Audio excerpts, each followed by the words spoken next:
Welcome. It's nice to meet you. Thank you. It's nice to meet you as well. Let us begin having you to tell me about your most recent position. My most recent position was being an assistant coach at a running club, started by one of my coaches. It was called AOC, which stands for Ambler Olympic Club.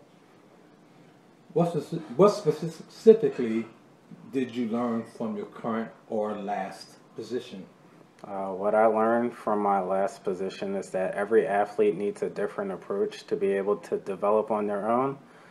Individual skills may need more work for some than their skills may need for others. Explain how your current position prepares you for the position you are being interviewed for now. As an assistant coach, you help to run drills at the practices, and you work with larger groups of people while your head coach tends to work with the smaller, more applicable athletes that he wants to fine-tune. Describe in detail one of the most important skills that you will bring to this position. All right. I will bring discipline and heart because I think every athlete has a chance to become great. I think the difference between those who make it and those who do not make it is pretty much who wants it more. I feel by instilling discipline and bringing out an athlete's heart that they can go as far as their will take them. What do you enjoy most about this type of work? What I enjoy is that I get to help athletes become what they want to become rather than using them for championships or titles. What do you enjoy least about this type of work? The limited amount of resources.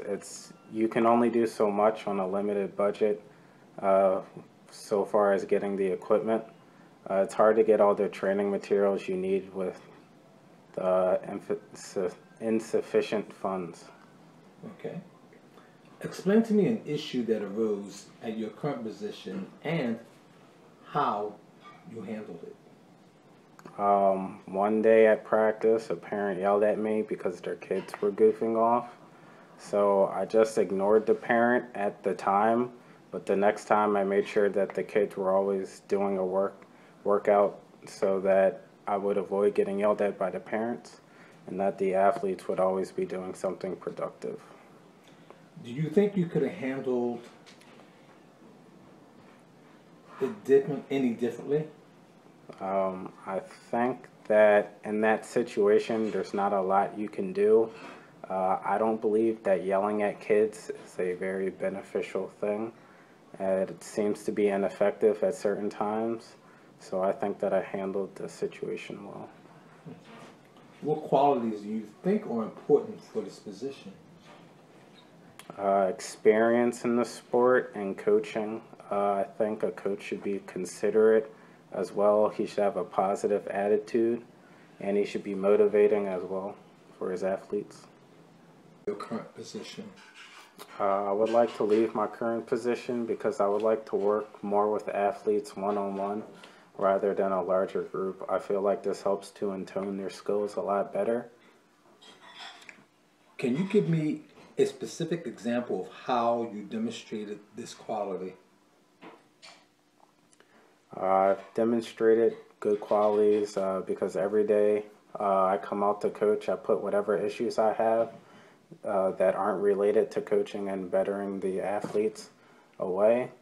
I know that if I'm not focused, the athletes' growth can go towards a negative progression, and that's not what we want. We always want forward progression in their progress.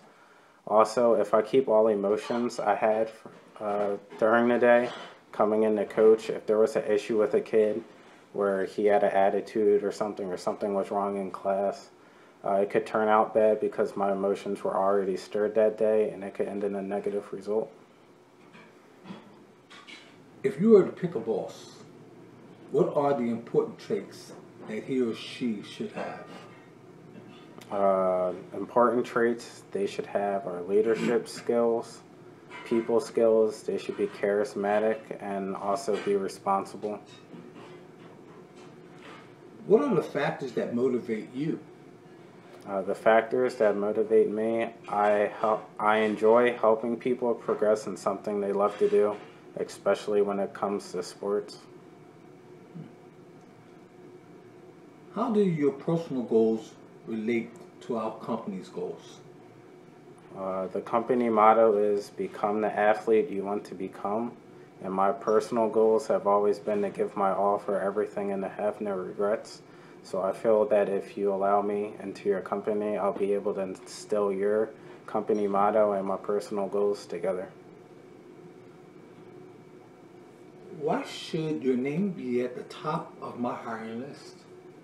My name should be at the top of your hiring list because as a coach who values the progression of their athletes over a paycheck or titles, that type of person should be at the top of your list because he wouldn't be wasting your time. I would rather help an athlete progress to greatness with them receiving no titles whatsoever rather than for them to receive a title each year. Thank you for coming today. Do you have any questions for me? No, sir. Thank you for your time.